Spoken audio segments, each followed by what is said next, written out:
Making sense in a world of nonsense. Okay, quite a bold start. But many are feeling, like myself, that there is a widening gulf between the media narratives that we see on a daily basis and the underlying reality that they purport to represent.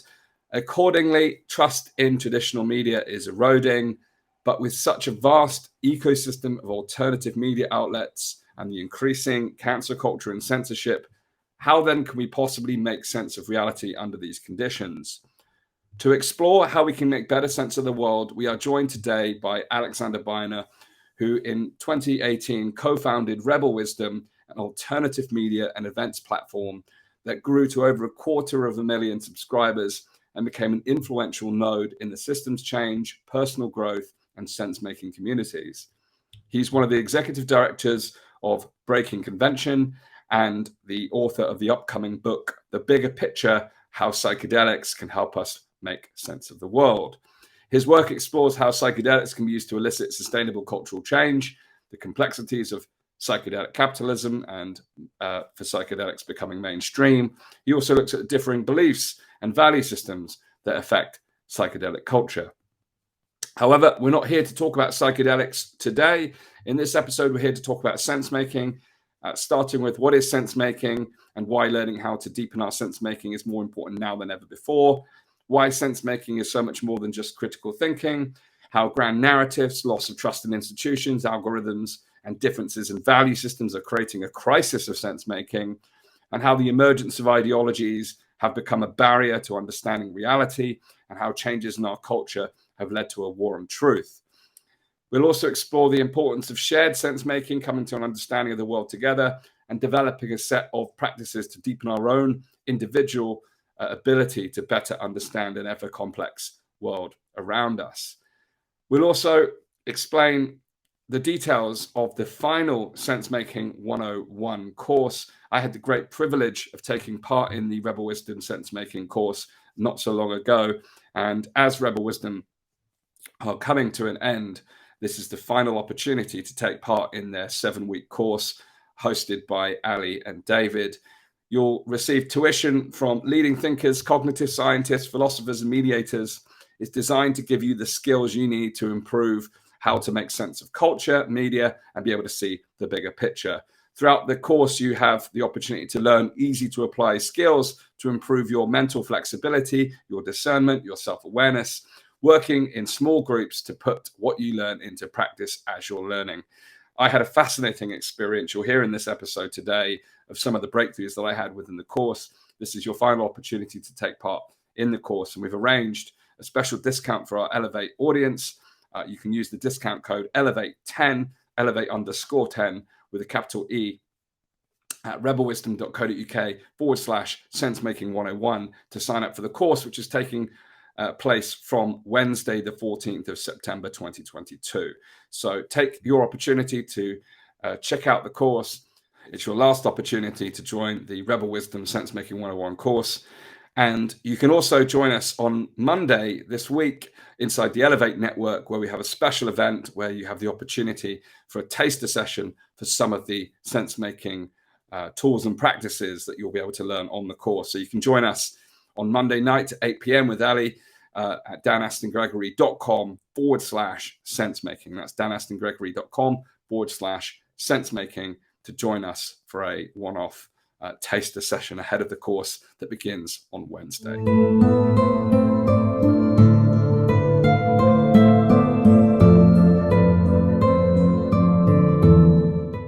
Ali, welcome to the Elevate podcast. Great to have you here to talk about sense-making, a subject that's dear to my heart. Looking forward to a really important conversation with you today. Thanks, Dan. Yeah, it's good to be here, and looking forward to this. Now, sense-making, let's go right off the bat by giving a kind of definition of what this means. I think many right now, particularly those probably watching this podcast, are in a realm where they're trying to make sense of the world. They're applying critical thinking, they're evaluating different sources, and many often associate sense-making simply with critical thinking. But is sense-making itself much broader than this? What's your kind of definition of sense-making?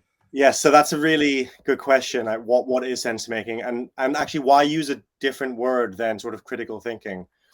So sense making definitely includes critical thinking. That's certainly a part of it. And actually, the term sense making kind of originated in large part from kind of business strategy. So it came from, how do you look at a complex situation, figure out what's going on, and take meaningful action. And so there's actually a model we use in Sense Making 101 called the OODA loop, which is probably a good expression of that. So this actually comes from the military as well. It's OODA is OODA. So it's orient. So what's going on around me? Where am I? Figure out, okay, in all the chaos and complexity, where am I positioned? What can I see? And that's the next bit. Observe, and then decide what I'm going to do, and then act. And then you do the whole process again, because the point is that in a complex environment, whether that's online, trying to figure out what exactly is going on with a particular topic, whether that's around vaccines or the invasion of Ukraine or whatever else might be, we have to be in this constant process of, it's a constant fluid process of figuring things out. It's very flexible. So flexibility is a big part of it. And then the other difference between sense making and critical thinking is also that we, the clue is in the word sense. It's the senses. It's coming to our senses. It's waking up to really the only way we can perceive anything and do perceive anything, which is through our lived sensory experience. And that's why it involves processes or practices like mindfulness, which is really waking up to our senses, being able to pay attention to our lived experience without necessarily reacting to it or overlaying a narrative onto it. That's really essential. Also, cognitive flexibility is a really key term as well. So this is your, and sometimes it's called mental flexibility or psychological flexibility, depending on what field it's in. But this is your ability to be fluid in your thinking, and it's absolutely key. It's actually, low cognitive flexibility, for example, is associated with high rates of depression. High cognitive flexibility is also associated with better recovery rates from traumatic events. So it's a really important skill. It's also really important for figuring out what's going on.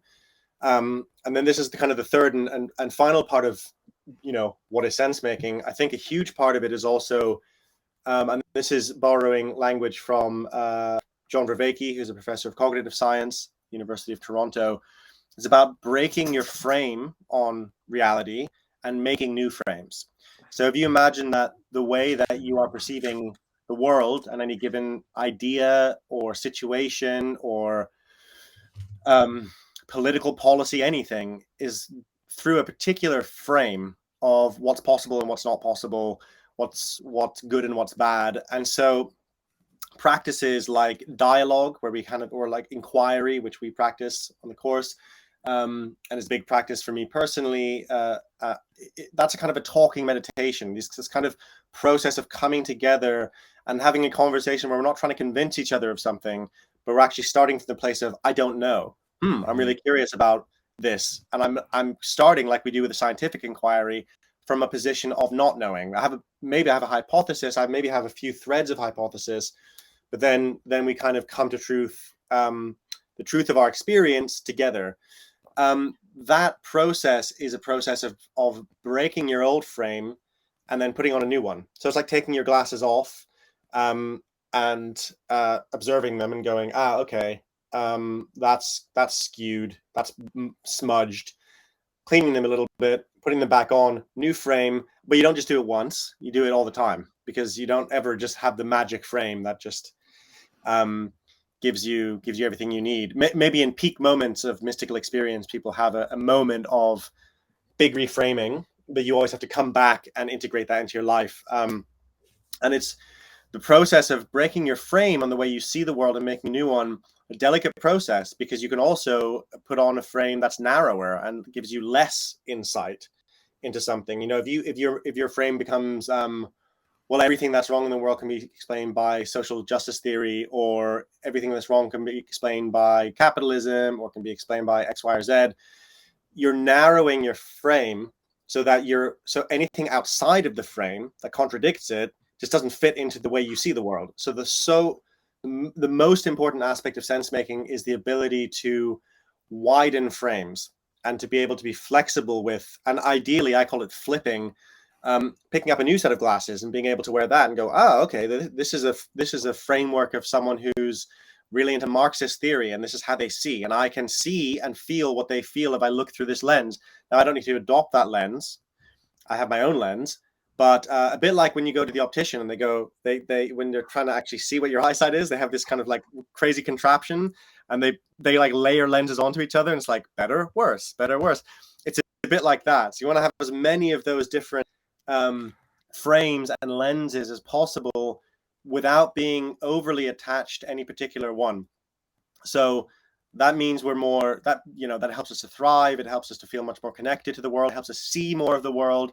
And it's also something we're not really taught in school ever. That's why we have to learn it usually as adults. It'd be fantastic to teach good sense making in schools. I'm sure some schools do, but it's really about learning how to think rather than what to think. So yeah. Very important. For me personally, when I was on the sense making course, the frames piece was such a big breakthrough for me, amongst several other things that I'll touch upon. But it almost accelerated my path along the Dunning-Kruger curve, where at one point, I thought, okay, I've got a good domain expertise in this particular area. I've been studying it now for 2 years. I've had shared sense-making experiences on a grand scale. But then I realized the limitation of my lenses, and it took me right to that place of, okay, it's far more complicated than I ever possibly imagined. And it was only by taking that approach of actually looking outside of my existing frames that I'd essentially reinforced through my own biases, my own groupthink, if you will, that took me outside of that frame. Now, it doesn't mean that it altered some of the views that I had within the frame, as you said, but it enhanced my perspectives, and it brought me back to a place of empathy, really, where I recall Stephen Covey's words of seek first to understand before being understood, and it more so it even helped me with my communication with others, because a lot of people for the last couple of years that have, particularly around the COVID narratives, have fallen out with loved ones, friends, and often we're trying to sell our ideas rather than actually listen and heed what other people are thinking and feeling. So that lenses exercise was a really powerful one, but also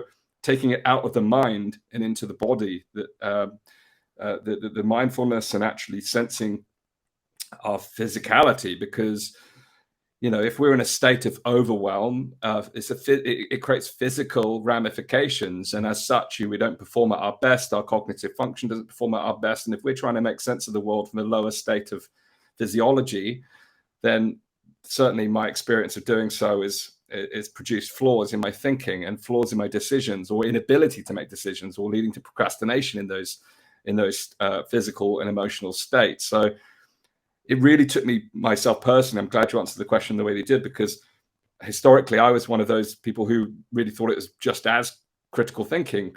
But all those things you've just shared actually help the process of critical thinking, as well as bring different dynamics of their own. That's really nicely said. I mean, there's just a few things on there I'd love to pick up on. I mean, one important point is that all of us, if you are a human being with a human brain, we're all in some kind of reality tunnel, right? At all times, So one of the things I've learned hosting the course for the last 2-3 years is it comes from John Vervaeke, who talks about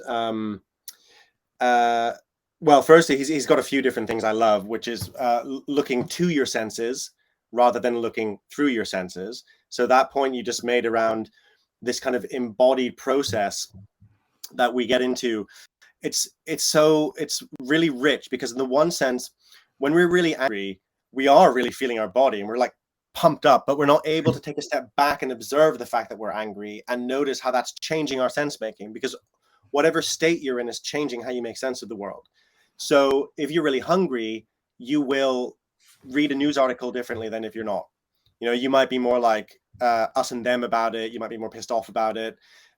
If you're really relaxed and open, you've had a really lovely holiday, you might be more receptive to different ideas outside of your frame, right? So we're all in this kind of continuous, within usually a spectrum of different, but we're in a kind of continuous state of flowing. So it's really helpful to be able to take a step back and notice, like in a conversation, we could, it's very different if we go, sorry, I notice I'm feeling really defensive about how you're talking about Tiananmen Square. That's not me personally, but it just randomly came into my head. And I'm really curious about why that might be. I don't know if you're also feeling a little bit charged up at the moment. That immediately takes us away from the content and being completely like sucked into it, to zooming out a little bit and looking at it. Now, at the same time, you can't kind of bypass the reality of a situation by just zoom out so far. It's like, oh, I'm never going to come to a firm conclusion or agree on anything. So it's this kind of dance between the two of them. Again, this the importance of flexibility is something I've really noticed. And the other thing that I think is so valuable about Vervaeke's work is that his work is based on this concept of relevance realization. And the idea is that what makes you intelligent, makes us all intelligent as human beings, is our ability to figure out what's relevant to us from all the things that are salient in our environment. So salient is like calling out for your attention. So without that ability, you just sort of like blindly wandering through. Imagine you're in a forest and there's birds, and there's birds singing, there's wind, the trees are creaking. You're just like completely lost. Like, it's all relevant to me, right? But if you are going through the forest because you're trying to find a water source, you're able to tune out all of that, and maybe what you're focusing on is the smell of water or clues in the landscape of terrain, for example. So that means so his argument is that all intelligence is biased, because that is bias. You are biased towards thinking the water source is important, the birds right now aren't important. Now, if you're a bird watcher, completely different relevance and salience, like really different relevance realization with the same, what do you call a salience landscape? There's the same information. And so we get that online as well all the time. It's like 5 of us going online to look at the same topic will choose different relevant information. And that's partly, and Vervaeke's talked about this before, that's partly why it doesn't really work to argue on facts. It's like, yeah, but look at this stat. Oh, yeah, okay, but I've got this stat, because we're not actually agreeing on, we don't have a shared sense of what's relevant. We're looking at completely different things. It's like the bird watcher telling the guy looking for water, look at this bird. And he's like, mate, not interested in birds, So that's a really important, insight, I think, to consider with sense making. I mean, there's a few things I'd like to draw on before I progress from here, because in the context of what you've just shared, plus in the kind of example of frames, one of the things that I've been curious about over the last couple of years is the nature of debate when it comes to shared sense making as an idea. And when you have one individual that is debating on facts or figures, logic, and then you have another individual that is perhaps debating on a narrative or an ideology or a dogma, they are rarely going to come to a place of agreement when they're coming from not only different places cognitively, but they're actually taking a different style of debate. Someone said to me on the podcast a couple of years ago that, in order to have a successful debate, you need to define the terms of debate, and you're either going to debate on ideologies or you're going to debate on facts, so that you've got a level playing field in order to be able to discuss the issues at hand. What are your take when it comes to sense making and that particular challenge? Yeah, it's a good one. So on the one hand, I think it's the one useful way I found with thinking about something like this is looking at what level of analysis we're looking at. We've had a few people on Rebel Wisdom talking about that in various ways, and I've become particularly curious about that. So one level, okay, let's say we are talking about ideological perspective. What's an ideological perspective? It's a perspective around a hierarchy of values in one way. What's most important? Maybe it's individual freedom for a libertarian, or maybe it's collective safety for particular kind of communism. So it'll be different for everyone, right? And so the question of are we clear that we're talking at the level of values, and if so, what are the different values at play here?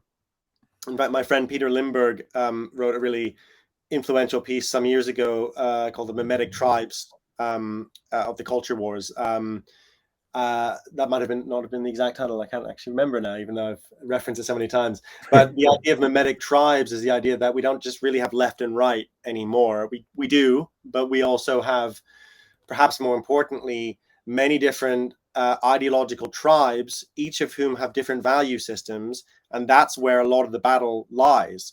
And so, which is, during COVID, it was one interesting thing is that you saw people who might traditionally be on the right and people who were traditionally more sort of spiritual, new age, interested in yoga, coming to similar conclusions based on a shared value set. And so it didn't really matter that they probably would have voted very differently in the last election. There's an agreement on a shared value around personal liberty, body sovereignty, the nature of authoritarian control and why that should be resisted. So those value systems are really, really important. And the other question of arguing about facts, that kind of, I don't really see that happening usually online. I think it happens somewhat in like peer review in scientific papers. And even then, it's pretty ideological. I really don't know. Where it might happen actually is in like mathematics and physics departments more than anywhere else. In the STEM subjects, I think there's much more of that because that's what they're doing. That's the nature of the game. Anything else becomes much more a question of competing value systems and desires and status and all the very human things. So I think firstly acknowledging that we're all doing that clarifies a lot. Doesn't necessarily mean to agree with each other, but at least it helps open the conversation up a little bit. The other concept I think is really useful is the idea of value capture, which is one I've been exploring a lot recently and kind of using the work of philosopher called C.T. Nguyen, and I probably mispronounced his last name, but maybe you could put it in the show notes somewhere. It's really worth checking out. He's written about the philosophy of games, and in his view, every art form, it captures a different sense. So painting is about the sense of sight, music is obviously the sense of sound, and games are agency. That's how we experiment with agency. So your ability to move and act in the world. And so normally we have huge amount of, it's really complex to be a human being in the world. There's a lot of choices you have to make about what you're going to do, how you're going to exercise your will and agency in the world. And there's a lot of demand on what your values are. You have these ethical conundrums. Should I do X or Y? In a game, you're told exactly what your values are. You're a small fat plumber, and the thing you care most about in the world is rescuing a princess, and you don't like dinosaurs, so you kill them. And you're like, great, woo, thank God. Okay, and you collect points. Like, oh, amazing. And so then kind of small examples, other examples, I play a lot of video games. So it's like there's a lot of complexity in games because sometimes you're given real ethical choices, real ethical conundrums.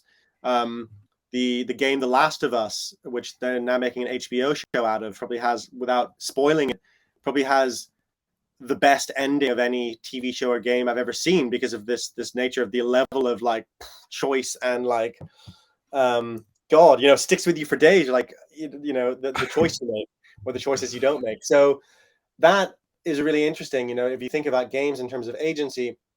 And then he goes on to argue that social media is a game, effectively, because Twitter tells you, okay, you might come to Twitter with your own values. I want to have a really heartful, generative conversation about political ideas. And Twitter's like, well, that's not our values. Our values are likes and retweets and follower count. And the way you increase those things is not the same as the way you have those kind of deep, generative, complex conversations. And in fact, you can't do both at the same time, because the way you increase your follower count, retweets and likes is by saying things that your existing audience likes, or saying something that's so outrageous somebody else that it gets attention.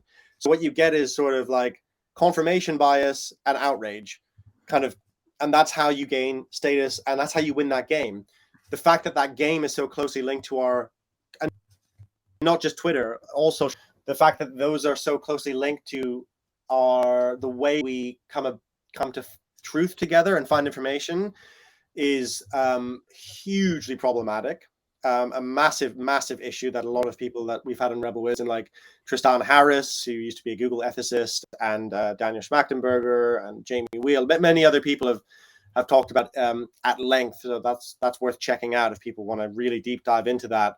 But I think finally on that point, what's important to the question you raised is to recognize where our values are being captured, because we might be having an argument at work about something, let's say a shipment of something that didn't arrive on time, whatever it might be.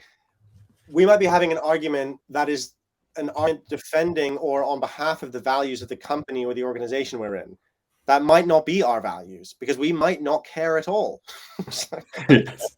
Well, I care if a bunch of shipment didn't come in. Like, my values might be completely different. You might care as well. I mean, it could align with your values, in which case, great. But very often, the values of an institution don't align with our individual values, which tend to be much more. Well, I mean, it's too much of a blanket statement, I think. But very often, people feel like they have a desire for something deeper, a deeper level of human connection than an institution will allow for. So that's also, if we zoom out, we also have to look at the systems that we're part of influencing our values and the way we talk about our values. So that's and in a way that brings sense making out of the individual, or even out of just you and me in the second person, and brings it into the third person, of the third person perspective being the it. Like, where are we? What kind of world are we in? What kind of environment are we in? What's the media saying? What are the social networks doing? Yeah, I think that's such an important piece to recognize around the way that we interact on social media. I remember in my early 20s, I was traveling Europe, and I met someone from the US who was a student at the time. And she asked me if I heard of Facebook yet. I was like, no, there's like pre-Facebook.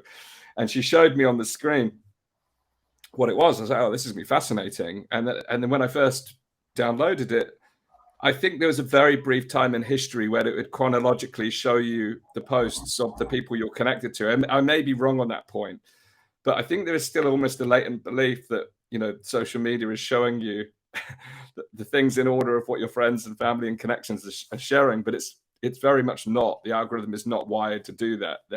It's doing exactly as you've described, in which case it is meeting its own needs and values as you described.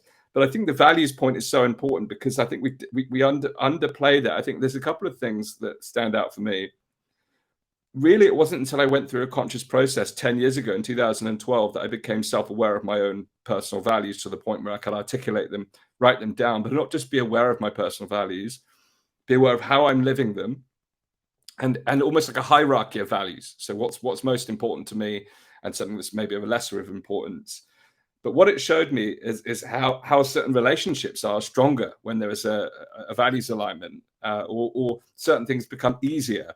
And I always remember hearing the example of trying to book a holiday with your loved one. If your primary value is freedom and adventure, and your partner's value is safety and security, you might want to go bungee jumping, climbing, hiking, whereas your partner, if their value is safety and security, that's probably the last thing they're going to want to do.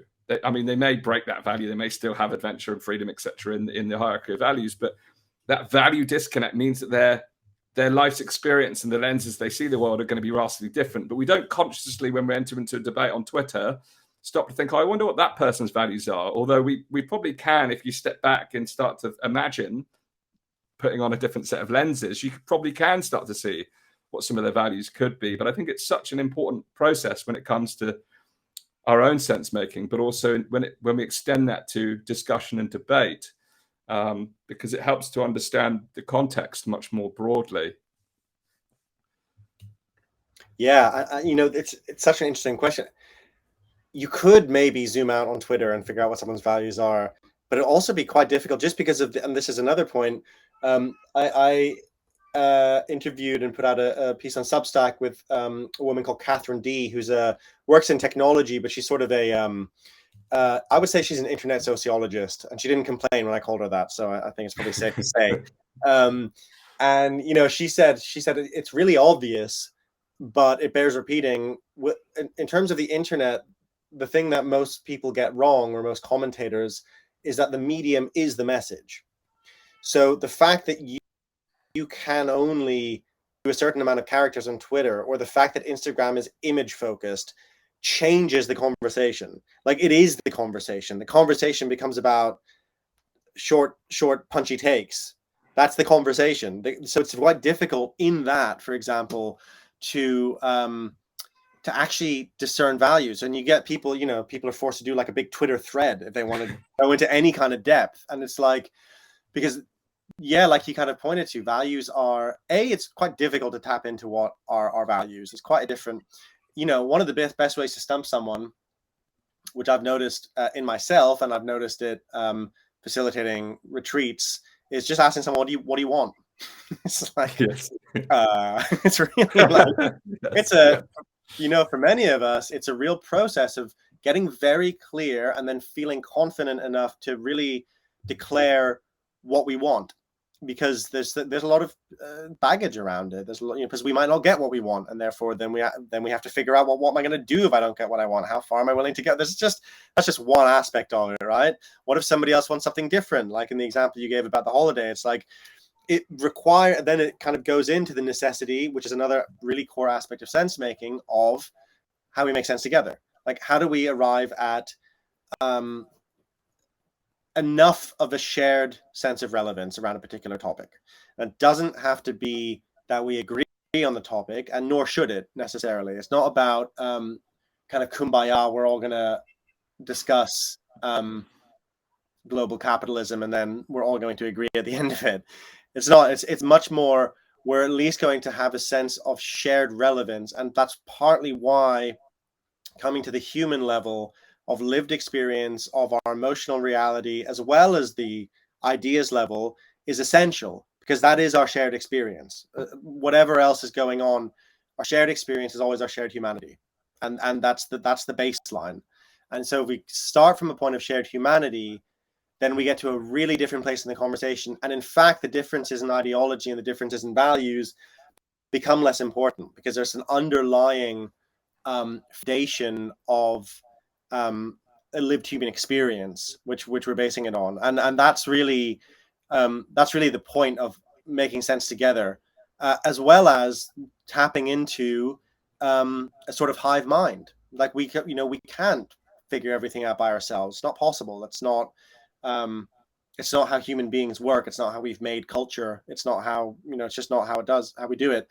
We do it in a process of exchange of ideas, testing opinions, getting reflection.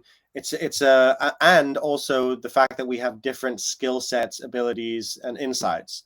So the kind of we get, to have a sort of variety of perspectives and a variety of skills allows us to tap into a distributed cognition, which is also in cognitive science recognized by most as just part of how human beings think. You can't really separate yourself out from the culture as a whole, your society as a whole, the world as a whole. Like, what we think is we're taking existing ideas and then we're making them our own, and then we're putting them back out, and then the whole kind of distributed cognition of all the people is doing that constantly. And sometimes from that complex system we get emergence, which is something new that's more than the sum of its parts comes out. And that's really the most magical experience when we're making sense in a group together, is this sort of moment of, through the process, like in an ant colony, it's the individual ants interacting with each other that create a hive mind, a group intelligence. The individual ants aren't intelligent at all. Now, we are intelligent, and so when we interact, we do the same that happens with the ant hive. We create a kind of shared collective intelligence, but also we're able as individuals to reflect on, oh wow, do you notice what's happening in this conversation? I think we just tapped into something, and you feel it very often in your body. You feel it like I think we've just tapped into a really interesting idea, or a really interesting synthesis, or a really interesting thread of inquiry, and then everyone gets excited around it. And so that's the idea of kind of shared sense making. It's we're not necessarily trying to solve a problem, although you can use it for that, but generally it's much more about navigating complexity, because a lot of complex problems can't be solved with complicated solutions, which is a whole other big topic, which we can maybe cover, but it's a yeah. Yes. Well, I'll come back to that point, but you're absolutely, there's a couple of things. So my experience on the sense making course, so there was a fantastic breakout discussion that I had, and I happened to be in a room with someone who was from the west coast of the US, someone from Eastern Europe, and someone from China, who originally from China. They'd spent quite a bit of time in China. Now, and me from Southwest England, you know, and we had such different cultural backgrounds, such in our histories, but also in our present moment. And because of the container that the course created, we were examining a specific topic. I think at the time it was probably COVID. And it was fascinating to see the different analysis of the same subject matter from the different kind of cultural lenses. And because of the way that the course had been set up, we'd very quickly picked up on that cultural layer and the lenses. And we were both discussing the subject matter, but also zooming out and saying, how is our cultural norms affecting how we're seeing the subject? And it was a really powerful conversation. But what enabled that to happen was the container that was created by the course itself and the workshop and the breakout room. Now, your point, and I love the point, but to me it feels a bit like a lovely ideal that humanity has this shared sense-making ability, which we certainly do. My question is then, in the current culture, why are we so polarized, divided, and why are we so reluctant? And there's the amount of times that I hear people say, but we know that we are right, or I know that I am right. And that's just like, even if I agree with their analysis on a particular thing, the door is shut, the book is closed. And therefore that shared sense making has a number of barriers before it can even begin. Definitely. That's a massive question. I mean, it's I think, but I like massive in a really good way, in that I think that's probably the most important question in the world right now in a lot of ways. It's the question that we've been exploring on Rebel Wisdom since the beginning. I'll try and give my perspective on it as concisely as possible, because it's like a whole massive topic. But I've just written just handed into the publisher a book that's coming out next year called The Bigger Picture, which is about how psychedelics can help us make sense of the world. And part of it is one of the chapters is called The Big Crisis. And that's my word for what some people call the meta crisis, which is all of the many overlapping crises that we face civilizationally right now that are all kind of happening at the same time and kind of converging in one moment. And so part of why we can't agree with each other, I think there's a lot of different factors, and then there'll be many more that I'm not aware of. And, you know, it's really, again, the difference between a complicated problem and a complex problem, because it's constantly changing and everything is interacting with everything else. But people like Jonathan Haidt and many others have put a lot of the blame at social media. The way that social media is designed through its algorithms to keep us on the platform by promoting outrage, and also keep us in our own reality bubbles by filling our feed with just people we agree with. So that's one element, and I think that's a pretty important element. I think deeper than that, there is a crisis of trust in institutions. That's a major one, because, and a really useful framing for this is the work of Joseph Henrich, who's an evolutionary psychologist at Harvard. I have an interview with him on Rebel Wisdom as well, if anyone wants to check out his work. Really highly recommend it. He has and I'm speaking from, so from Western perspective, basically, he popularized a term called weird, which is Western, educated, industrialized, rich, and democratic, which is us and probably a lot of the people watching and listening right now. And the insight that they had was that weird people, so they realized that a lot of psychology papers were based on undergraduates in Western countries, or in sort of the educated elite of different countries, all of whom kind of think quite similarly. And so he has a book called The Weirdest People in the World, where he tracks how this all evolved, which I won't get into in too much detail. But basically, the argument is that in the West, we're the outliers globally. we think differently, and we are kind of hyper individualist. We're very concerned with internal states. So we're interested in what that person really feels or really thinks.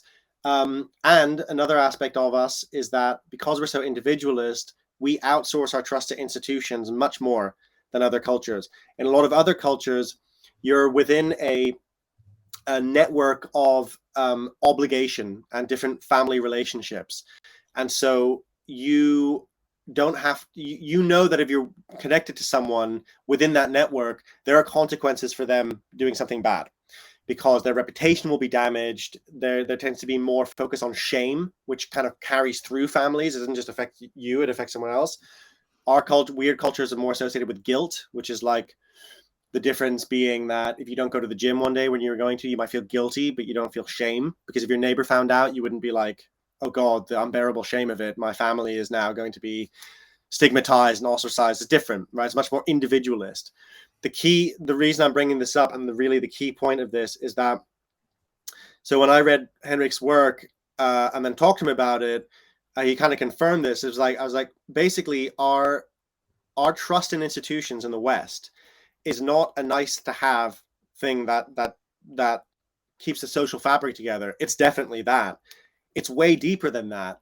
If we can't trust our institutions, we can't trust. And we have this kind of sense of psychological anxiety, which is catastrophic. Like, so the options are either we learn how to trust our institutions or make new institutions that we can trust, or we become completely different people culturally, which is a huge tall order. That's why I'm more in the camp of reform the institutions, and transform them, transform the foundational value structure of society, because I don't think you don't change thousands of years of culture overnight. It doesn't work. So that's my view on that. But coming back to the question, we have a crisis. We have the environmental crisis. We have a crisis of trust in our institutions. We have a crisis of meaning as well. And John Vervaeke kind of really pioneered the term the meaning crisis, a crisis of who we are as human beings. Like, you know, we have scientific materialism has effectively told us that we are consciousness doesn't really exist. We're just kind of blips in the cosmic little blue and green speck in the void that means nothing. Nothing means anything because the universe is a dead machine. That is a unique idea that's come about in the last 400 years and is, I think, the foundation and the core of the big crisis, that understanding of ourselves in the world, because the options are nihilism or narcissism, both of which are really prevalent online. You know, yes. The Reddit nihilism, r/nihilism grew from about, I think it was something like 6,000 or 7,000 people before COVID to like, you know, 150,000 or something like that after COVID, right? It's so you can, I'm not sure the exact numbers, but you can, people can check it out. A huge rise, right? Massive rise. Narcissism online, I don't think we need any stats for, because it's just go on Instagram. Because, you know, and it could be that the social networks incentivize the narcissism more than is already there. But, you know, Vervaeke argues, and I've argued as well in kind of from a different angle, that the response to the meaning crisis is one of those two things. So you know, basically, if nothing means anything and human beings are just blips, and yet the only place you can find meaning is in yourself somehow. Like, you know, you have to actualize yourself. But you know, Vervaeke puts this out really well. It's like, what are you actually actualizing if you don't really matter or exist? It's a complete farce, right? So instead it becomes, well, buy stuff and have a kind of empty consumerism that stands in the place of religion, the you know, the God-shaped hole. So but it's not just a God-shaped hole, it's a meaning-shaped hole. It's what's worth living for, you know, and that hole gets filled with ideology. And so I think that's partly why the ferocity of arguments online is so intense, because we're not arguing about an idea that we can take it or leave it. We're arguing about literally our souls, in a way. It's like, if libertarianism isn't correct, I don't know what I mean anymore. Or if intersectionality isn't right, I don't know what the point of anything is anymore. So that is also a terrible situation, because in my view, there's no replacement for the sacred. There's no replacement for a deep connection to an underlying sense of reality that is beyond our own egos. And that's the thing that's missing in Western culture, something that is bigger than the culture itself. Otherwise, you get what Ricky calls cultural narcissism, and you also get this complete stripping out of anything meaningful or beautiful beyond the profit motivation. And I think that's what a lot of us are reacting to. And we all, just like we all grieve differently, we all grieve. Yeah, well, I mean, it is grief. We all grieve that loss very differently. Some of us get angry, some of us get despondent, but I think it's all the same loss. And so that's why I'm very much focused on what does it mean to reconnect to the sacred, and what does it mean, because the sacred is underneath the values. The values, to follow on from what we talked about earlier, we have our values that are different, but where do we get the values from? The values come from the very deepest level of what it means to be a human being. And I think a good way to touch on that is, what would you die for? And, maybe at some point, we would have died for king and country, and nationalism was kind of good enough. We live in a very different world now. That's not that kind of the sacredness of that is not something we connect to. And so we have this big void, and that's so I think we're trying to fill that void. That distinction I can see aligning very closely with the kind of tribalist nature that we're working within right now. Is that, and I think you guys did an episode on the kind of religious nature of COVID, but it's like the religious nature of COVID, the religious nature of climate, the religious nature of anything right now. It's almost showing up in this almost dogmatic ideological fashion, where I think it is that God-shaped hole, the absence of the sacred. But instead, what do we die for? People will die to defend their own self-identification, whether that's a particular political position, whether it's a particular view on something as simple as vaccines. It's so intense that the intensity by which people hold on to this identification is so intense that it creates that kind of religious like experience. And what I'm curious about, I said it to you when we met in London, is I would be very curious to know what Alan Watts or Ram Dass would say about these things, because they're the sense of self, the sense of identity, the egoic mind is so powerful, I think, in today's modern age. And this probably links into another point that I'd like to discuss around this kind of postmodern subjectivism that leads to this kind of everything being a social construct, everything is malleable and fluid. And I think a lot of this also plays into that sense of identification that is so rich and prevalent right now. And within all of that, I see that whole, I see the meaning crisis playing out. And as a result, I think that is something that is reinforcing the divides amongst us, because there is no truth in a post-truth world. Therefore, what are we holding on to? And we're fighting amongst ourselves about things that we can't agree upon, but we can't even necessarily verify as observable reality. Yeah. What's your? That's just I didn't even ask a question there, but I'd just be interested in your comments. No, I totally get it. Yeah, this is I think it's a really important aspect of particularly the meaning crisis, but also I guess the trust crisis as well. And so postmodernism, it's useful to sort of it gets a lot of flack, particularly from the right. Although there's now a postmodern right, which I'll talk about in a bit, which I find a fascinating development. So postmodernism, I agree with you in the sense of if you deconstruct how we make truth ad infinitum, so you just keep doing it, and everything is a narrative game. There's no real truth. Everything is just my perspective, your perspective. What you end up with is what Ken Wilber calls an aperspectival madness. There's no ground to stand on. Everything is it's a craziness. It's crazy, which is what we're experiencing in large part among the middle classes and elite in the West. That's a really important point that I think people like Mary Harrington have made, and N.S. Lyons, who's a really great writer as well. There's this sort of retreat into these realms of theory, which are kind of fantasy realms where everything can be true. And if you theorize something, that's reality, because on the internet, it kind of is true. It's like, well, I can be whoever I want. I'm an avatar. I'm this, I'm that. So there's that element of it. But postmodernism also brought a really important view, and it was a really important developmental process, which is that the big narratives and the big stories that we live by, handed down by religions and governments, are not necessarily true. They are constructed, and culture is constructed in many ways. It also links to biology in other ways. So it's kind of both, right? It's complex. You know, you see similarities in cultures all around the world. So it's not just that it's not purely constructed, because nothing is purely anything ever. It's just also a good sense-making rule.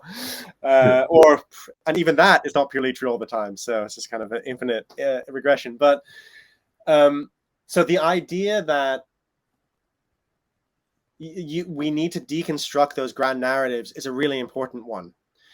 The problem is, if you don't have anything to deconstruct into, if you jump off the building and you don't have a foundation, which some early postmodern theorists called the sublime, which is the kind of the point at which the language games fail, and at which point you're just in awe. And the sublime was what the romantic poets, who tended to be philosophical idealists in the sense of seeing consciousness and mind as the foundation of reality, they would go to like the Alps, or once that wasn't safe, the Lake District, and, you know, connect with nature in a way that was, again, something so far beyond their individual ego and so vast that whatever egoic narrative mind games that they were playing was revealed to just be completely pointless, silly little tangles of a human being. And the sublime was is the point at which language fails, and that you just can't say anything. You're just in awe. So, and this is, I studied postmodernism a lot in university, and I read a quote by Lyotard, who was one of the first French post-structuralist kind of theorists, or led that way. And I've never been able to find the quote since, after searching so intensely for it, which is a real source of frustration for me. But I'm absolutely positive, or no, I'm not absolutely positive, I'm 80% positive he said this, which was that postmodernism without the sublime will lead to madness. You can't have it without the sublime. And he was like, you can't do away with the foundational reality, which is more than language and more than identity and more than that narrative, if you're going to deconstruct. Now, if you do have that, then you can deconstruct. And a lot of shamanic traditions do have that. They have a foundational connection to the land and to reality and to the cosmos built in. And the experience that shamans go through is incredibly deconstructive. And they also play the role of being able to see through the social game, to be like, well, that's just made up. It's bullshit, right? It's a made up tangle. And because they can see that deconstruction, they can then intervene, and they can provide advice, and they can heal, etc. So it's actually postmodernity, if you combine it with a foundation of reality, is fantastic. But we haven't, and we don't. Instead, we have postmodernity combined with the scientific materialism that I mentioned earlier, which is just a recipe for a meaning crisis. Because it's like, well, we're going to deconstruct everything, but we have nothing to deconstruct it into. So good luck. And so we just get this complete like madness of a post-truth world, which of course can be weaponized. Trump weaponized it. Governments all around the world weaponize it for misinformation campaigns and disinformation campaigns. It's basically becomes an all-out narrative warfare for domination, but it's a total war. It never ends. It never ends. And so that, in my view, that can't continue. That has to stop. Like that, there's no way we can really imagine you're trying to figure out something. I mean, we all have this experience trying to figure out climate science. I want to know whether what different climate bodies are saying, how accurate is it? You know, are they overblowing things? Are they not overblowing it? I'm going to wade into an internet and an information sphere, which has all the information I need, but all the information is weaponized, and all the information is part of someone's narrative game. including the scientific institutions who have funding from different places. So there's a complete chaos. It's complete chaos. What am I to do? How am I possibly meant to do that? So not only do I have to be discerning and do my own research, but I also do have to outsource my sense making to people who have studied this their whole lives. So then I have to choose, well, which of those people have integrity and can I trust? So it's a lot for any of us to do that. It's doable, and we have to find some way to do it, but we also, I think, need to change the actual social networks and the way that the incentive structures are set up in media to begin with. So yeah, it's a big topic. I hope I did a little bit of justice in trying to answer it, but that's kind of that. Yeah, I would say that the long and short of it is that the postmodern condition leads to information chaos. It's really, I really appreciate you sharing that perspective, because we've been unraveling the kind of cultural history from, traditionalism to modernity to post-modernity. We had several guests on trying to unravel this thing, and I think for the first time I've kind of got it in the sense of why it's a sense-making challenge. And I think combine that with, as you mentioned, the lack of trust in institutions, and if that's so important in the West, then what we've witnessed over the last couple of years is that that trust has been broken quite significantly, whether it's political institutions, media institutions, educational, academic institutions, and that's going to have a massive ramification. And I'm with you on the need to reform those institutions to restore trust. We've got the meaning crisis. The information architecture itself and the way it's set up is not set up for truth. We've got the behavioral science, we've got deliberate propaganda, we've got manipulation, we've got disinformation, we've got censorship. But even searching for information, this is ridiculous. But if you go onto Google and you type in the universe into Google, and you at the bottom when it shows you how many search results, it will tell you there's something like 99. There's millions of search results quite clearly. But if you click the buttons at the bottom and you go as far as you can to the last page of Google results, it only goes something like 44 pages, which is, I think it's around 400 results. So you're in a subject as vast as the universe, there's only something like 400 total results that you can actually access from a Google search. Now, when someone shared this to me, I was like, are you pointing at some conspiracy around the reality of the universe and how Google is trying to shape?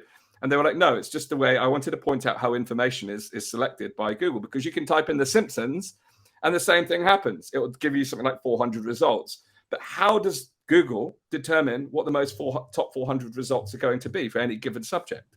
And you have that algorithmic, problem. And, there's grand skepticism now around cancel culture. You mentioned about Twitter having its own set of values.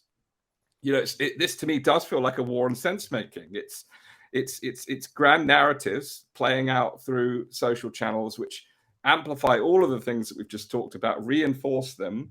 And I also listened to an interesting audiobook the other day that talked about how journalism has become journalism of outrage. But bizarrely, it has a psychological benefit to people, because what it does is it creates a psychological dissociation with the problem.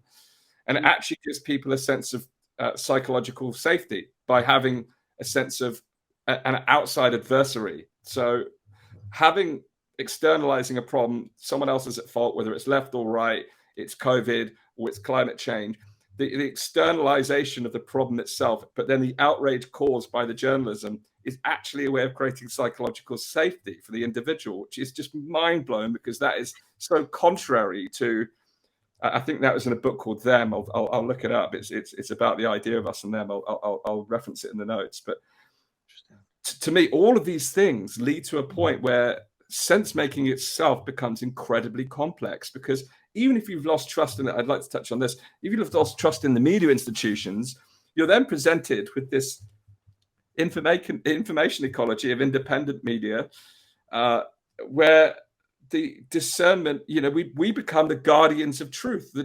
We have to be guardians of our own discernment, and we may not have the background. And as you said, let's take climate as an example, or COVID, or any of these things, geopolitics. Unless you're a historian or a scientist, or you're have a background domain expertise in any of these given subjects, you're absolutely right. You have to try and choose your sources. But how do you do that? How do you do that? And then once you've even selected those stories, those sources, are they just confirmation bias from your existing worldview, meeting your own values? How do you then actually get to a point where you find some semblance of truth? And then to your previous point about the sublime, part of me just thinks, do I just want to detach from all of this and just go in pursuit of the sublime and just live a good life? I'm constantly living in that yin and yang of, I want to understand, my brain wants to understand the complexity. Like I yearn for truth and I want to find it, but all of the things we've talked about make it incredibly hard. Yeah, at the same time, I just want that simplicity of just like awe. And when you say awe, I just think of like Jason Silver and his, rants. It's like, yeah. Well, this really touches on something deep, I think about a lot, which is, okay, there's one way of stepping aside or stepping back into the sublime, which is a sort of avoidance, but there's another way that can be a renewal in a way, like, and this actually like takes us to the roots of Western philosophy, which we think of through Socrates, Plato, Aristotle, and beyond as a sort of pursuit of reason in a lot of ways, right? And having a sort of like a realm of sort of ideas that and sort of mathematics and rationality existing as these sort of transcendent thing that we can bring into the world to make it make sense.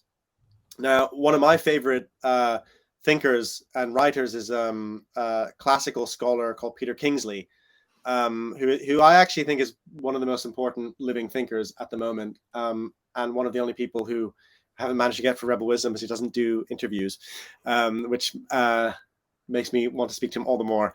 But he is a very well-respected scholar of the pre-Socratic philosophers Parmenides and Empedocles. And Parmenides is known as the father of logic and reason. And Kingsley's argument is that he was basically, well, he uses the term murdered. Of course, they were hundreds of years after him, but he was saying sort of Plato in particular twisted around what they said and made it fit into this kind of emerging rationality that was coming around. But Parmenides is known as the father of logic because he received logic in a kind of shamanic dream from a goddess of the underworld. And she effectively tells him that like human beings are completely tangled in their own language games, everything you just outlined in the kind of the sense-making crisis, that is a really nice collective description of the tangles we get ourselves in, where we just get so disconnected from a sense of reality.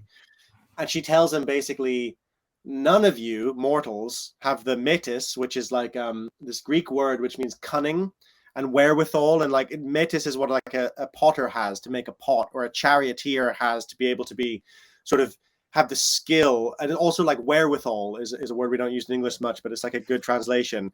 And so like discernment is another way you could say it. And so the goddess is like, you're all completely tangled in your own mad reality tunnels at all times, and also that we're all trying to square our perception of the world with an idea of the world as it truly is. Is the way I'm seeing things how the world really is? That's the ultimate sense-making question, right? And in Parmenides' view, well, he was an idealist, really. So he was like, no, there is a firm, unchanging reality, and your perception of it is it, in that sense, right? But one of the interesting things is that for him, logic wasn't really about this kind of process of coming to a kind of cohesive conclusion based on cause and effect. Logic was anything that would get us out of that tangle of our own reality tunnel into seeing reality as it actually is, into actually kind of perceiving. And for him and Empedocles, who came after him, the only way to do that was to step aside. So back to your point, it was that the harder you try to do that, so the harder you try to make sense of everything in a particular way, kind of logic and reason, the more confused you get. Oh, this is why, like a lot of, people who research like reality tunnels online, point out like people who get really stuck in a particularly very narrow frame, they tend to be the smartest people. Intellectually, they're very, very intelligent because, of course, like, you can argue, so we can all argue ourselves into anything. And so for them, and this is kind of the point I'm trying to make with this, is that letting go and really recognizing that we don't know and connecting with a deeper level of reality is the ultimate sense making, because then things revealed. It's just very similar to what Buddha said. It's like we're all trapped in Maya. We're all trapped in this complete fantasy that our minds are creating. And the more you try and think your way out of the fantasy, the deeper the fantasy gets. So instead of thinking your way out of it, learn how to stop thinking and pay attention. And then you'll see reality more clearly. And I think that's what I love about Kingsley's work is that it points to the idea that seeing through the illusion of reality is foundational to Western philosophy. Like it is, if you're in the West, part of our philosophical birthright, just as it is in the East, it's a global birthright of this idea that reality as we see it isn't as it appears to us, and that we are constantly being deceived by ourselves and by other people as well. Now, that doesn't mean there's like a global vast conspiracy. It means that, if we looked at it in cognitive terms, it means that, like I said earlier, the very same machinery that makes us smart makes us stupid.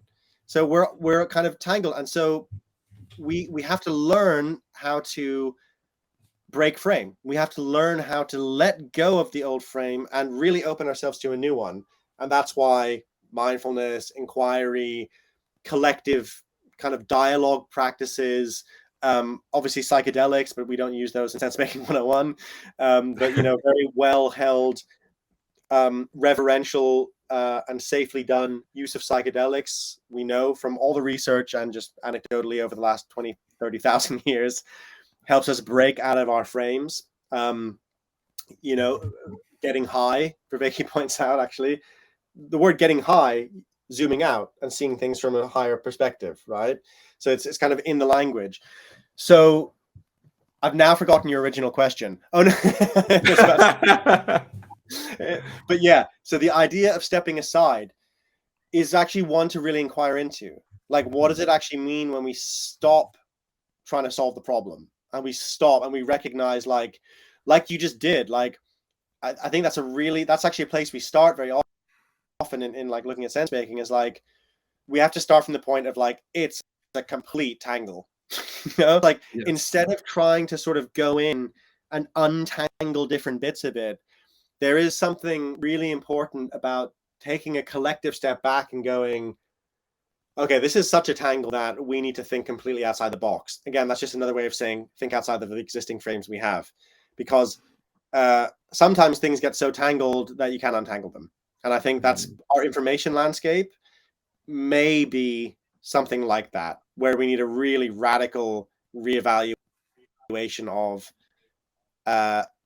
not institutions, but the value structures under them and the conception of reality underneath those value structures. So it's a whole massive process that no individual or even group is going to like be able to do that. It's part of the system itself, perhaps. I don't know. This is a part where this is the edge of my sense making. I'm like, can we change systems, or do systems change themselves?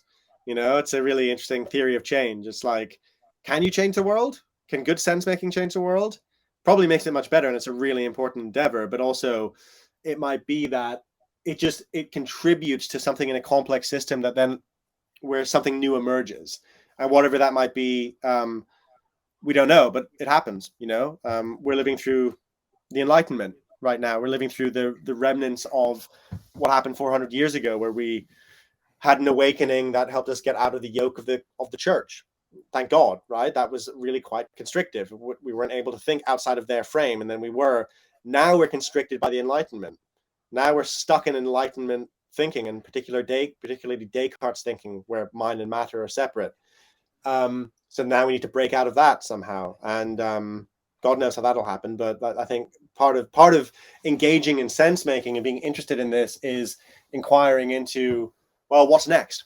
And that's partly why it's so exciting. I think that's partly why I love it so much, because it's like we don't know. And if we did, it would be boring, and we would probably be wrong as well. Yes. Oh, so much in this piece. This is so rich. Yeah, I want to kind of just layer in some of my own thinking on this. So your point around again, you made a reference to this earlier, how we use these kind of metaphors to describe, for our language out of the box. I think a lot of us, myself included, are in that tanglement right now, trying, and I can see, quite frankly, through my own mind, through my own curiosity, how I get so tunnel vision on trying to figure something out, trying to solve it, trying to understand it.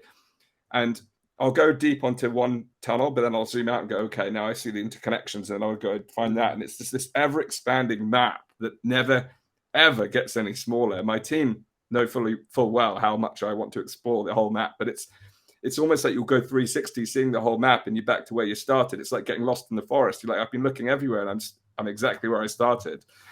And you can kind of see how some of the intellectuals of the past who have gone mad, like you can see why people go mad trying to solve the world. And I do wonder if the likes of Beethoven and Da Vinci, they turn to music and art as their way of finding that divinity, the sacred, in order to escape. I get a sense that they had those kind of minds from what I've read about both of those individuals and similar individuals, and whether that outlet created something that enabled them to transcend their the inner workings of their own mind. I'm very curious about exploring that further. But the idea of going beyond ourselves to find this new thing, I think, is so important.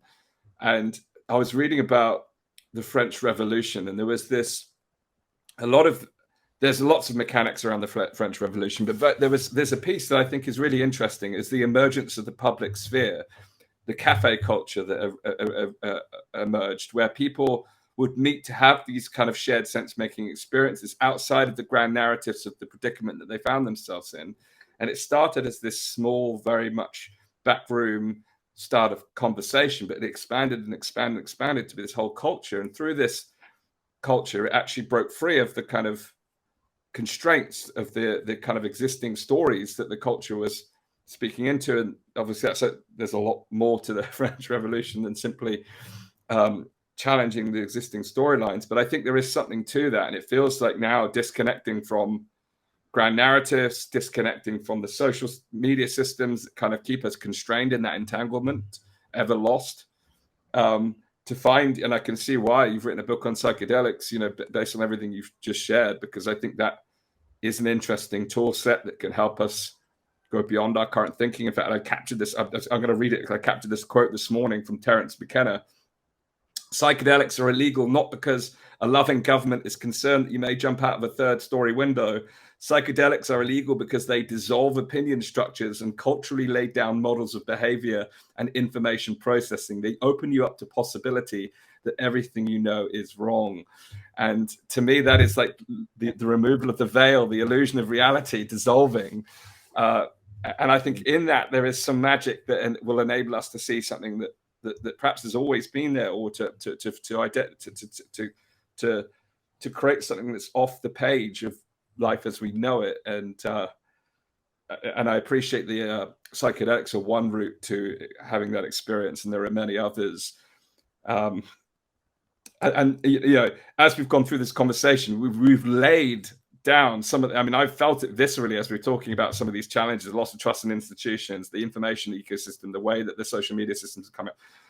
And I'm sure our listeners, our viewers, are thinking, goodness me, what are we going to do? Like, how on earth are we going to break through from all of this? And psychedelics may be one path, but I really want to talk about what you created with the sense-making course at Rebel Wisdom. I had a great experience going through the 8-week path. It thoroughly challenged my own paradigms. It connected with me some amazing thinkers that enriched my kind of worldview no end. And to be fair, it's created new rabbit holes of exploration that I'm still going down. But to me, within the nature of the course and the way it's constructed, it offers some mindset tools and practices that can help us to navigate some of these challenges that we've talked about. We'll have you back on when your book comes out to explore psychedelics in more depth. But could you tell us a little bit about how the course has been designed in order to tackle some of these big challenges that we've discussed. Yeah, definitely. And I'm always really thrilled to hear when people have a really deep experience, and I'm glad there's more rabbit holes to go down now. That's good, because that makes me think it's a wider frame. And yeah, so the course is structured it's designed to work from the inside out, in the sense that we start with practices that we found particularly useful for maintaining our sort of nervous system while talking about different topics, or kind of inquiring into different cultural or social issues. So, I have a background as a meditation teacher, and so I designed a meditation for the course, which was actually a meditation I started doing. It's called the Sovereignty Meditation, which combines some simple breath work with concentration meditation, which is really a process of zooming in and really helps us to focus in on things. And then mindfulness, which is a process of zooming out and paying attention. And then the final stage is inquiry. So if possible, we do it in a group, or if not, we just journal, just to kind of explore through language, and almost reframing the role of language to be, instead of something that we're using to convince other people of something or just express a particular idea, it's kind of language being used as a form of meditation. So, journaling, a lot of people might have done before, but there's a process of that.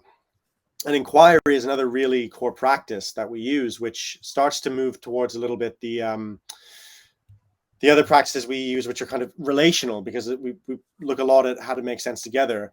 But early in the course, we have John Vervaeke, who's exploring the cognitive science behind these practices, why they're so important, why they're useful, talking about the difference between knowledge and wisdom, talking about the meaning crisis, which I touched on earlier, talking about how our cognition actually works, to give a kind of grounding of that. We have a session on presence that I run, which is really looking at, okay, how do we wake up to what's around us? How do we wake up to our senses? What are the skills that we need to do that?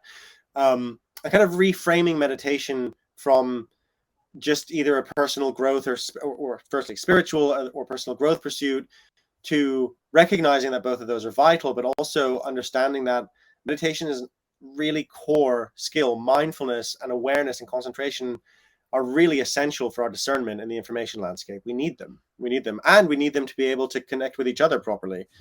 Then we explore the shadow, which is a really interesting and important concept from Jungian psychology, which is all those aspects of ourselves that we reject and deny, and then subsequently project onto other people. Like, for example, if you grew up in a household where anger was not okay and everyone had to be nicey all the time, anger is really frowned upon. Anytime you felt angry, which is a very important emotion, you might have suppressed it. And then later on, what can come out in all sorts of different ways. It might be passive aggressive. It might be that you just explode through road rage. And also, very often, Jung pointed out, gets projected onto other people, so that everyone else seems angry, or particularly usually there's a hook to hang it on. If someone is angry, then it's like, oh my God, they're the devil. And so we see this playing out in the culture wars all the time. It's basically the scapegoating dynamic of I'm right or we're right, and they are not only wrong, they are contemptuous and awful. They're, as Hillary Clinton put it, deplorables, right? So that energy is shadow energy. That is, they represent something in myself that I can't connect to. And once we do connect to it, and there's processes for this that Diane Musher Hamilton takes us through. She's brilliant mediator and also a Zen monk, not monk really, but Zen. I'd say she's like a Zen master. And she uses a process called 3-2-1, which is really useful that we go through, that you can kind of use day-to-day life. David Fuller, the other founder of Rebel Wisdom, does a course on, does a session on media and how do we actually, how do we look at the media landscape? How do we make sense of the media landscape? What are some of the things we need to do? We talked earlier about how on earth do we do our own research? How do we figure out which sources to trust? David's got 2 decades of experience as a journalist. And so that's really a process. Journalism is kind of a process of that in many ways. So we explore that, and we explore a lot of models related to that. And we have in this course coming up, we have Jonathan Rowson, who's a chess grandmaster and philosopher, who's doing a session around the meta crisis. So again, we're zooming out. So we started internal, then we went to second person, connecting with each other. And then towards the end, we're looking at what's the bigger picture? What's the meta crisis? How do we navigate the meta crisis? How do we all make sense together while recognizing that we're basically within a much bigger system? And, you know, none of us orchestrated the invasion of Ukraine, but we're all having to deal with it this winter, right? So that's immediately changing. And how do we try and make sense of that? How do we make sense of things that are so big that they're kind of the water you swim in? So we kind of look at that, and then we bring it all together, and we have an amazing facilitator called Sarah Ness, who is a pioneer in this in an area called authentic relating, which is really that's how we're finishing is how do we make sense together? Like taking everything we've learned, what does it mean to actually create? You know, you talked about sort of France during the Enlightenment or early Enlightenment. That's the energy we want to really leave people with, and people to go on with is this energy of, let's get together and find new ways to have these conversations. And that's, you know, generally what people, you know, express from the course. We have about 1,400 people have done it now. We've got a 90% satisfaction rating consistently. We also have a couple who met in their pod and got married, and then are having a baby, which is amazing, across the world, Venezuela. Wow. And I think Holland, and they met in Jamaica, and now they're living somewhere. And I mean, it's really cool. So that's just a lovely coincidence. We can't guarantee that you're gonna get married and have a baby. You might not want to either, but no. So it's just really good. I think that's just that's kind of a testament to the level of connection, because you work in pods of 4 people throughout. So we have the live sessions, and then we have pod meetings that you arrange yourself, and then we have a workbook, which is I genuinely think could be a non-fiction book in its own right. It's, you know, well, it's like 120 pages long altogether. It comes out week by week for each of them, and then lots of different films and exercises. So it's quite a full course, and people actually, you have access to it forever. So people come back to it consistently, and I kind of revisit a particular module, rewatch the film, go through the workbook again. So yeah, it's something we're really proud of. It's turned into much more of a process than just a course. You know, when we launched an online course, we'd never done one before, and we were like, we just built it like we built a retreat, because we did in-person retreats as in our DNA. And I think that helped it a lot, in a sense, because it's I'm much more interested in doing a kind of shared journey than just a kind of, oh, we're all back to school now and we're going to learn some stuff. Yeah, I mean, I think it's great to hear the love story, but I think the important point about the relationships actually was, you know, people always talk about being amongst like-minded people as like a desirable piece, and we dissected this at one of our retreat-style events recently, and what we found actually was, though the desire to be around like-minded people was there was actually a desire to be around open-minded people. And then below that, it was like open-hearted, and more broadly, it was being around open people who are just open to experience as well as open to ideas. And whilst I met plenty of people who were like-minded during the course of the Sensemaking, what I appreciated the most was actually everyone had made the commitment there to be there in order to, for different reasons, their own motivations, but underpinning all of it was a desire to improve their own ability to make sense of the world. And what that led to was some really interesting shared experiences. And as I mentioned during the course of this conversation, cross cultures, cross countries, around different issues. And that was so enriching, because it highlighted where some of my blind spots were. The practical work around the lenses certainly did that, but then in the interaction itself helped me to realize how limited our view of the world can be when we if we fail to expand our shared sense-making experiences. And it was I think the container that was created for that was possibly some of the most powerful parts of the course, because it's an embodiment of the process. So you learn the material and the activities, you practice that in real time in your pods, but then you're going through it as a shared experience. And many of the people that I had the opportunity of meeting on the course, I've stayed into contact with, we've all said that we would like to kind of regroup in a certain period of time to actually see how things have evolved for each of us.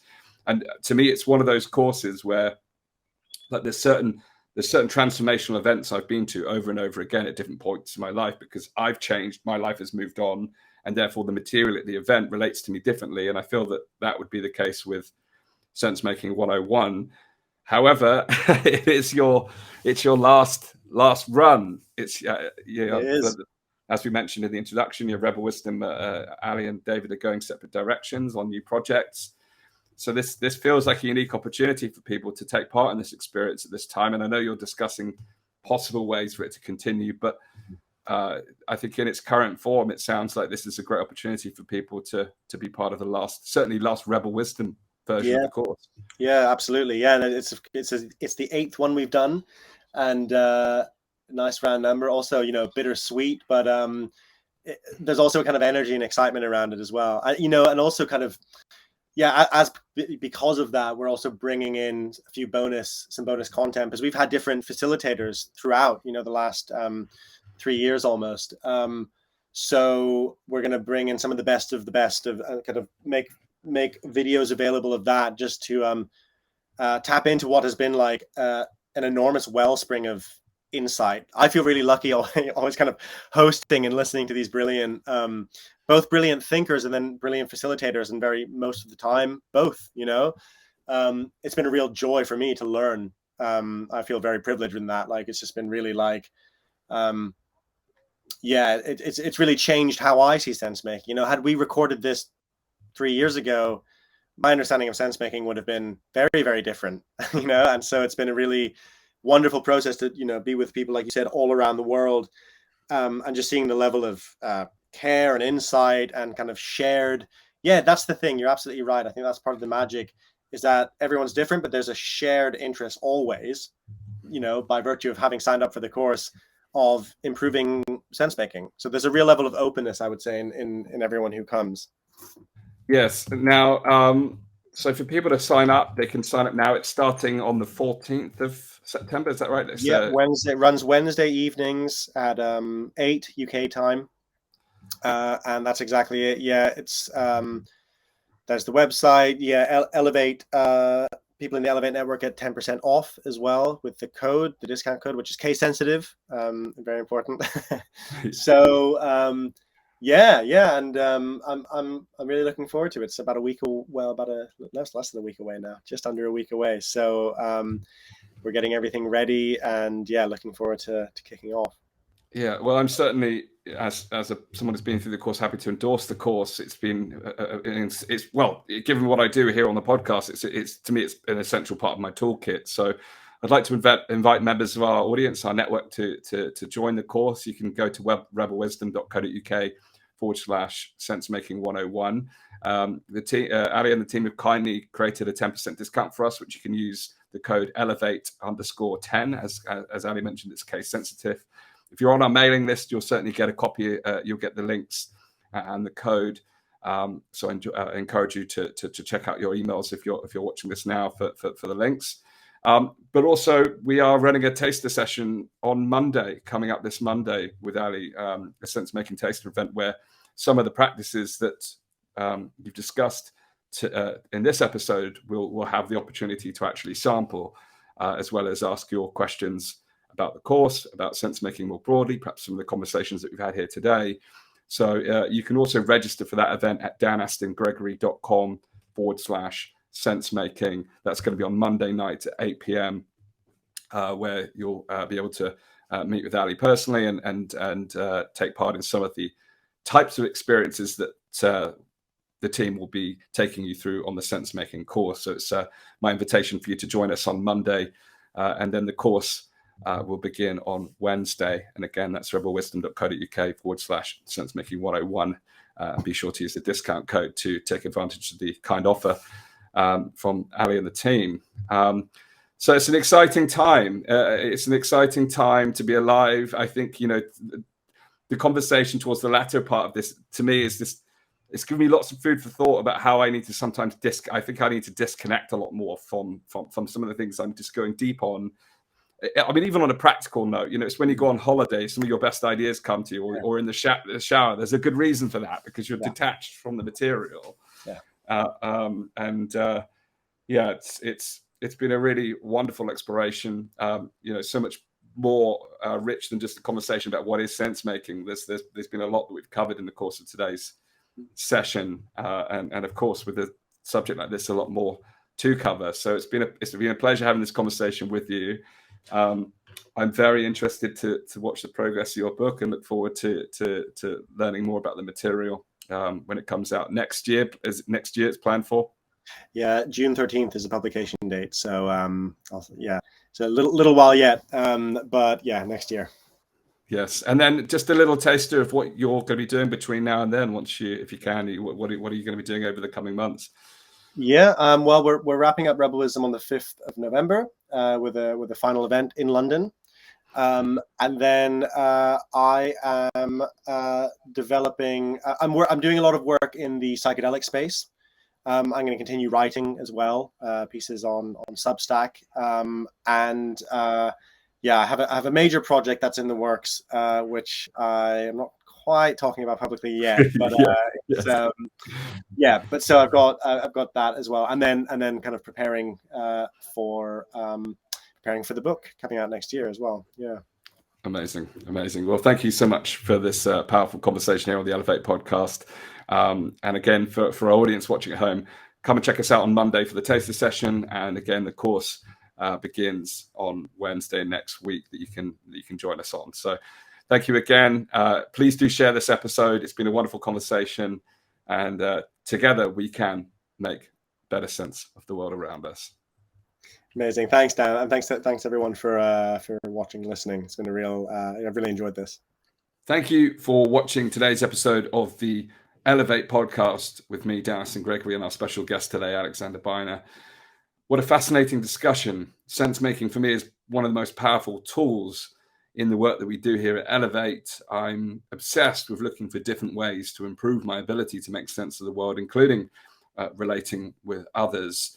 And a lot of the tools that I've been able to put into practice over the last few months to understand the bigger picture and the complexities facing the world are as a direct result of some of the practices that I learned on the Rebel Wisdom Sensemaking course. And as we mentioned at the end of the broadcast, this is the final opportunity to join the Rebel Wisdom Sensemaking course. We've arranged a special 10% discount for our members. You can go to rebelwisdom.co.uk/sensemaking 101 and use the code elevate_10. That's capital E, elevate_10 to get 10% off the event price.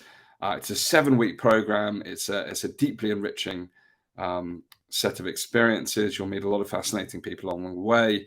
And no better time than now to make better sense of the world. And the Rebel Wisdom course will provide you with a set of tools and practices and experiences to help you, like myself, to make better sense of the world. If you'd like more information about the course, of course, you can go to the course website, or you can come and join us inside the Elevate Network on Monday night, where Ali returns to give us a taster session of some of the practices and experiences that you can expect on the course. You'll have a live taste of some of the types of experiences that you can have a deeper possibility of exploring within the course.